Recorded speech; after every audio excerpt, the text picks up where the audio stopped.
ಅಫಜಲ್ ತಾಲೂಕು ಪರವಾನಿ ಭೂಮಾಪಕರು, ಇಡೀ ರಾಜ್ಯದ ಪರವಾನಿ ಭೂಮಾಪಕರು ಈ ಅನಧಿಕೃತ ಸ್ಟ್ರೈಕ್ ಮಾಡಕ್ಕಂತಾರ. ಯಾಕಪ್ಪ ಅಂದ್ರೆ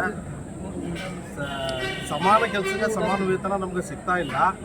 ಆ ಸಮಾನ ವೇತನ ಕೆಲಸಕ್ಕೆ ಸಮಾನ ವೇತನ ಸಿಗೋವರೆಗೂ ನಾವು ಸ್ಟ್ರೈಕ್ ಮಾಡ್ತಿದ್ದೀವಿ. ಯಾಕಂದ್ರೆ ನಮ್ಮ 2005ರಿಂದ ಇದೇ ಲೈಸೆನ್ಸ್ ಸರ್ವರ್ ಕನ್ಫರ್ಮ್ ಆಗಿದ್ದು ಸುಮಾರು 6,000 ಜನ ಅದೀವಿ ನಾವು. ಇಲ್ಲಿವರೆಗೂ ಯಾವುದೇ ರೀತಿ ಸರ್ಕಾರ ನಮ್ಗೆ ಯಾವುದೇ ರೀತಿಯನ್ನು ಸ್ಪಂದಿಸಿಲ್ಲ. ಕಾಯ ಮಾತಿನ ಮಾಡ್ಕೊಳ್ತೀನಿ ಅಂತ ಭರವಸೆ ಕೊಡ್ತಾರೆ, ಸುಳ್ಳು ಭರವಸೆ ಕೊಡ್ತಾರೆ. ಆ ಭರವಸೆ ಇಡೋವರೆಗೂ ನಾವು ಅನವಶ್ಯಕವಾಗಿ ಸ್ಟ್ರೈಕ್ ಮಾಡಕ್ಕೆ ಹೊಂತೀವಿ. ಇದರಿಂದ ರೈತರಿಗೂ ತೊಂದರೆ ಆಗಕ್ಕೆ ಹೊಂತೈತಿ. ರೈತರು ನಮ್ಗೆ ಸಹಕರಿಸಬೇಕು. ಯಾಕಂದ್ರೆ 6,000 ಜನರ ಜೀವನದ ಪ್ರಶ್ನೆ ಐತಿ. ಈ ರೀತಿ ನಮ್ಮ ಸಮಸ್ಯೆಗಳು ಅದವು.